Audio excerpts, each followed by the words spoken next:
जय श्री कृष्ण दोस्तों। जीवन में चार धाम की यात्रा क्यों जरूरी है और चार धाम की यात्रा करने से मोक्ष की प्राप्ति कैसे होती है।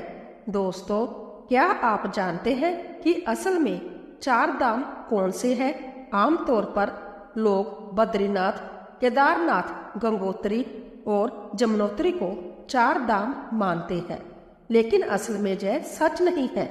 पुराणों में वर्णित चार धाम कौन से हैं और इन्हें भारत की चार विभिन्न दिशाओं में क्यों स्थापित किया गया है? दोस्तों, इस वीडियो में हम आपको बताएंगे कि चार धाम यात्रा का क्या महत्व है, चार धाम यात्रा करना क्यों जरूरी है और चार धाम यात्रा करने से मोक्ष की प्राप्ति कैसे होती है। कहा जाता है कि इस कथा के श्रवण मात्र से भक्तों की सभी इच्छाएं पूर्ण होती है, इसीलिए वीडियो में अंत तक बने रहें और कमेंट बॉक्स में श्रद्धा पूर्वक हर हर महादेव लिखना ना भूलें। मित्रों नमस्कार। भारतीय धर्म ग्रंथों में बद्रीनाथ, द्वारका, जगन्नाथपुरी और रामेश्वर को चार धाम के रूप में वर्णित किया गया है। पुरानी कथाओं के अनुसार भगवान विष्णु की उपस्थिति चार धामों में चार अलग अलग रूपों में मानी जाती है। ऐसा कहा जाता है कि रामेश्वर में भगवान विष्णु स्नान करते हैं, बद्रीनाथ में वह ध्यान करते हैं, पूरी जगन्नाथ धाम में वह भोग का आनंद लेते हैं और द्वारका में वह विश्राम करते हैं। तो चलिए मित्रों, रामेश्वर धाम से इस चार धाम यात्रा की शुरुआत करते हैं। रामेश्वर एक पवित्र तीर्थ स्थल है जो कि तमिलनाडु के रामनाथपुरम जिले में है। रामेश्वरम मंदिर बंगाल की खाड़ी और अरब सागर के संगम स्थल पर स्थित है। इस मंदिर की स्थापना की कथा सीधे रामायण काल से जुड़ी हुई है। मान्यता है कि जब भगवान श्री राम, लक्ष्मण, हनुमान और समस्त वानर सेना के साथ लंका विजय के लिए प्रस्थान कर रहे थे, तब उन्होंने समुद्र तट पर शिवलिंग स्थापित कर भगवान शिव की उपासना की। उनके भक्ति से प्रसन्न होकर भगवान शिव ने उन्हें विजयश्री का आशीर्वाद दिया। आशीर्वाद प्राप्त करने के बाद श्री राम ने भगवान शिव से अनुरोध किया कि वह जन कल्याण के लिए सदैव इस शिवलिंग में ज्योतिर्लिंग रूप में विराजमान रहे। उनकी इस भक्तिपूर्ण प्रार्थना को भगवान शिव ने सहर्ष स्वीकार कर लिया और तब से यह पवित्र शिवलिंग रामेश्वर ज्योतिर्लिंग के रूप में प्रतिष्ठित हुआ। रामेश्वर मंदिर से जुड़ा एक और महत्वपूर्ण ऐतिहासिक तथ्य सामने आता है। रामायण के अनुसार जब भगवान श्री राम माता सीता के साथ लंका विजय के बाद अयोध्या लौट रहे थे, तब उन्हें ब्रह्म हत्या के पाप का दोष लगने की बात कही गई। इस पाप से मुक्ति पाने के लिए संतों ने श्री राम को भगवान शिव की उपासना करने की सलाह दी, परंतु द्वीप पर कोई शिव मंदिर न होने के कारण भगवान राम ने पवन पुत्र हनुमान को शिवलिंग लाने के लिए भेजा। हनुमान जी प्रभु श्री राम की आज्ञा का पालन करते हुए तुरंत प्रस्थान कर गए, लेकिन वापस लौटने में उन्हें विलंब हो गया। इधर पूजा का शुभ मुहूर्त निकला जा रहा था और हनुमान जी के लौटने में देरी को देखते हुए माता सीता ने समुद्र के किनारे पड़ी रेत से ही एक शिवलिंग का निर्माण कर दिया। यही शिवलिंग बाद में रामनाथ कहलाया। भगवान श्री राम ने इस शिवलिंग की श्रद्धा और भक्ति के साथ पूजा की और बाद में हनुमान जी द्वारा लाए गए शिवलिंग को भी वहीं प्रतिष्ठित किया गया। इसके अलावा रामेश्वर मंदिर अपने अद्भुत स्थापत्य और भव्यता के लिए प्रसिद्ध है। इस मंदिर का गलियारा दुनिया का सबसे बड़ा गलियारा माना जाता है, जिसकी उत्कृष्ट नक्काशी और विशाल स्तंभ इसकी भव्यता को दर्शाते हैं। मंदिर के समीप समुद्र में आज भी प्राचीन पुल के अवशेष देखे जा सकते हैं, जिसे आमतौर पर राम सेतु के नाम से जाना जाता है। यह सेतु श्री राम और उनकी वानर सेना द्वारा लंका जाने के लिए बनाया गया था और इसे हिंदू धर्म के सबसे रहस्यमय और ऐतिहासिक स्थलों में से एक माना जाता है। आइए अब जानते हैं चार धामों में से पवित्र बद्रीनाथ मंदिर के बारे में। बद्रीनाथ मंदिर उत्तराखंड के चमोली जिले में अलकनंदा नदी के तट पर स्थित एक पवित्र तीर्थ स्थल है। जो भगवान विष्णु को समर्पित है। यह मंदिर अलकनंदा नदी के बाएं तट पर नर और नारायण नामक दो पर्वत श्रृंखलाओं के बीच स्थित है।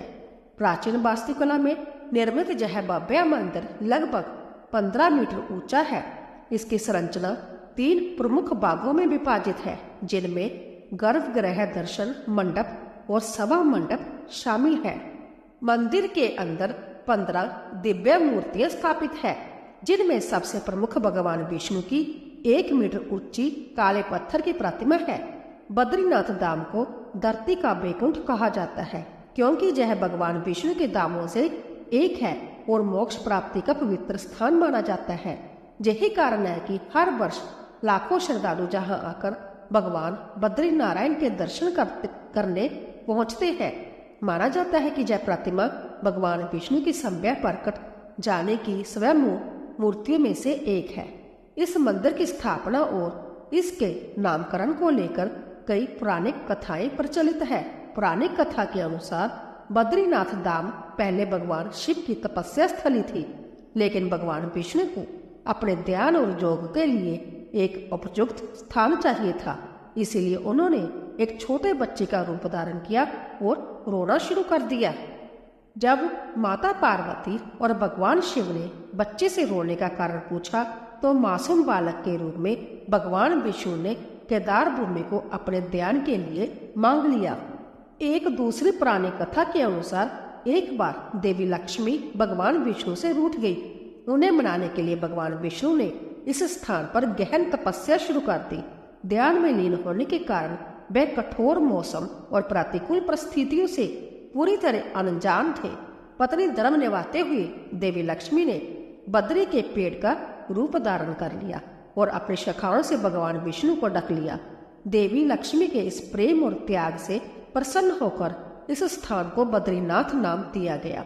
बद्रीनाथ धाम को लेकर एक मान्यता ये भी है कि जो भक्त जहाँ दर्शन कर लेता है वह जीवन और मृत्यु के चक्कर से मुक्त हो जाता है। इसके अलावा बद्रीनाथ धाम में भगवान शिव को ब्रह्मा हत्या के पाप से मुक्ति मिली थी। इसी कारण इस स्थान को ब्रह्मा कपाल के नाम से जाना जाता है। ब्रह्मा कपाल एक पवित्र ऊंची शिला है, जहां पितरों के लिए श्राद्ध तर्पण किया जाता है। मान्यता है कि इस स्थान पर श्राद्ध करने से पितरों को मोक्ष और शांति की प्राप्ति होती है। दोस्तों, अब बात करते हैं 4 धामों में से एक पुरी धाम जानी जगन्नाथपुरी की।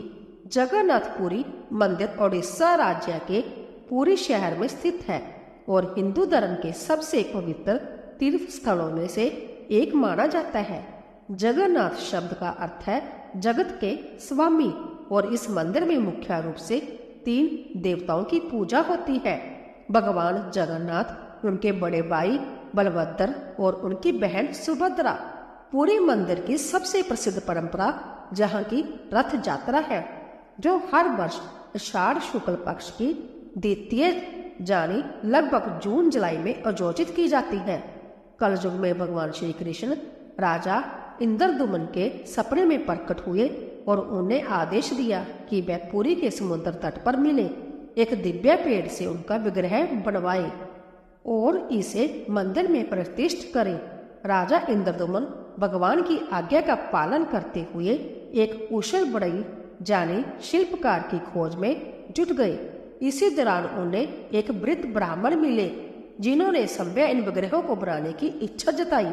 हालांकि उस वृद्ध ब्राह्मण ने एक शर्त रखी कि वह विग्रहों को एक बंद कमरे में तैयार करेगा और जब तक मूर्तियां पूर्ण न हो जाए तब तक कोई भी दरवाजा नहीं खोलेगा। यदि किसी ने अंदर जाकर दरवाजा खोला तो मूर्तियों का निर्माण अधूरा रह जाएगा।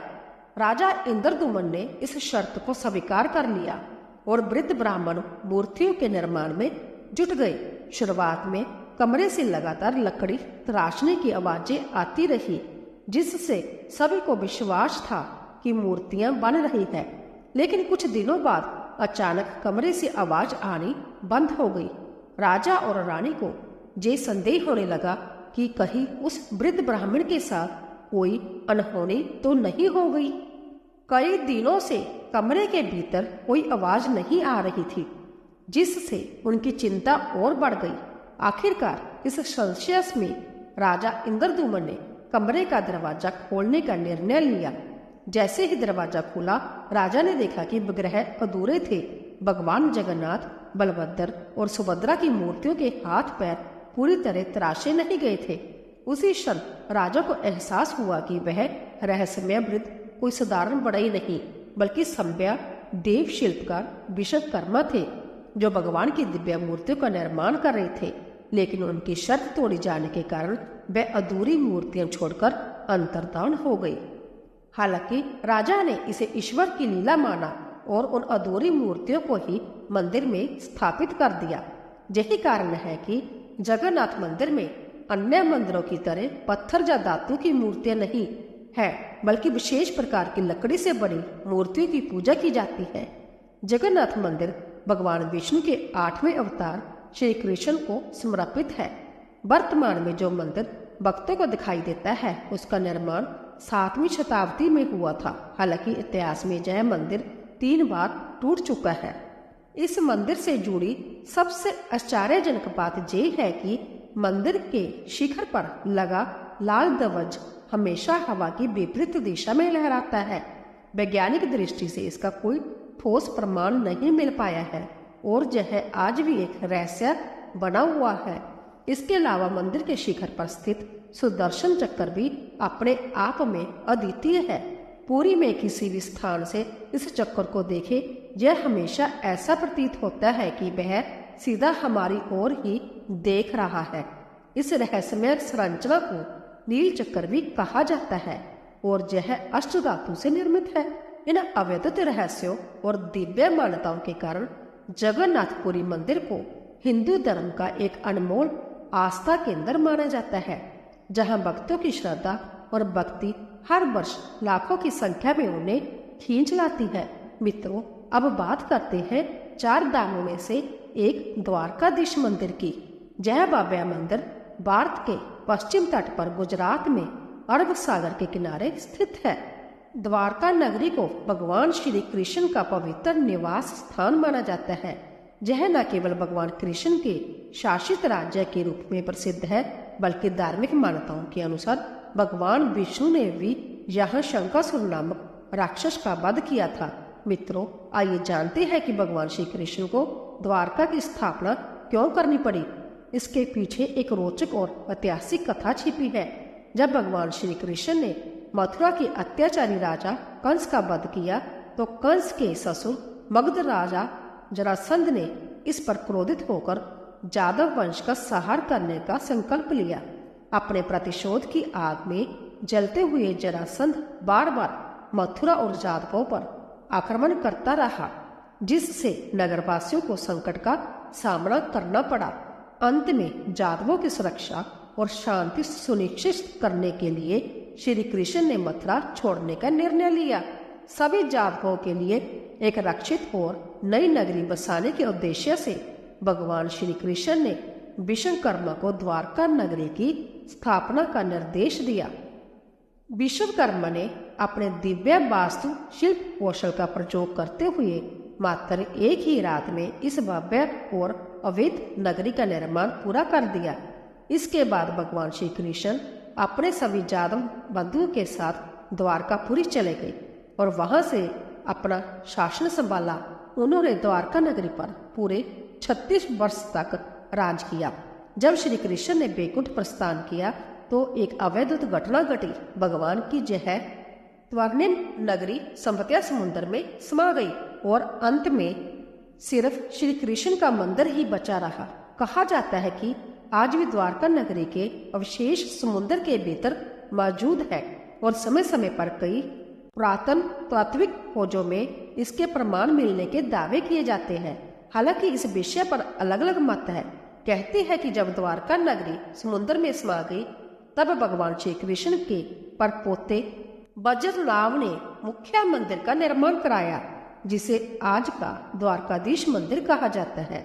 माना जाता है कि यह मंदिर लगभग 2500 वर्ष पुराना है। यह मंदिर 7 मंजिला है और इसमें 2 मुख्य द्वार है, जिसे स्वर्ग द्वार और मोक्ष द्वार कहा जाता है। द्वारकाधीश मंदिर लगभग 157 फीट ऊंचा है और इसके शिखर की ऊंचाई 43 मीटर है। मंदिर के शिखर पर एक विशाल ध्वज लगा हुआ है जिस पर सूर्य और चंद्रमा के प्रतीक अंकित है। इस ध्वज की सबसे अद्भुत विशेषता ये है कि यह इतना विशाल है कि इसे 10 किलोमीटर की दूरी से भी स्पष्ट रूप से देखा जा सकता है। इस पवित्र ध्वज को दिन में 3 बार बदला जाता है और यह परंपरा सदियों से चली आ रही है। हर बार ध्वज परिवर्तन के दौरान श्रद्धालु बड़ी संख्या में एकत्रित होते हैं और इसे देखने मात्र से समय को धन्य मानते हैं। तो मित्रों, अब आप समझ ही गए होंगे कि 4 धाम यात्रा सिर्फ एक तीर्थ यात्रा नहीं बल्कि आत्म शुद्धि, पाप मोचन और मोक्ष प्राप्ति का मार्ग है। यह यात्रा हर हिंदू के जीवन में एक बार अवश्य होनी चाहिए, क्योंकि यह सिर्फ देव दर्शन ही नहीं बल्कि आत्मिक शांति और धर्म की गहराई को समझने का भी अवसर है। अगर आपको यह कथा जानकारी पूर्ण लगी हो तो इसे ज्यादा से ज्यादा लोगों को शेयर करें ताकि और भी लोग इस दिव्य यात्रा के महत्व को जान सके। कमेंट में हर हर महादेव लिखना ना भूलें। कृपया हमें बताइए कि क्या आप भी 4 धाम यात्रा पर जाने का संकल्प ले चुके हैं। ऐसे ही और भी रोचक और आध्यात्मिक वीडियो के लिए चैनल को सब्सक्राइब कर ले। फिर मिलते हैं एक और दिलचस्प वीडियो के साथ। जय श्री हरि।